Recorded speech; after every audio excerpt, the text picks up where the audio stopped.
Hey friends, if you wish to print multiple pages on one sheet of paper, then please watch this video. Now, ideally, the sheet of paper that we use is an A4 size sheet, or maybe A3, or maybe A2. That is a different thing. But the orientation is the same.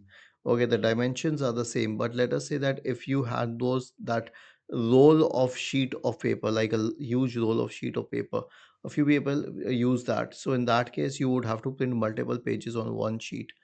Okay, but do this only if you are using that roll, not otherwise.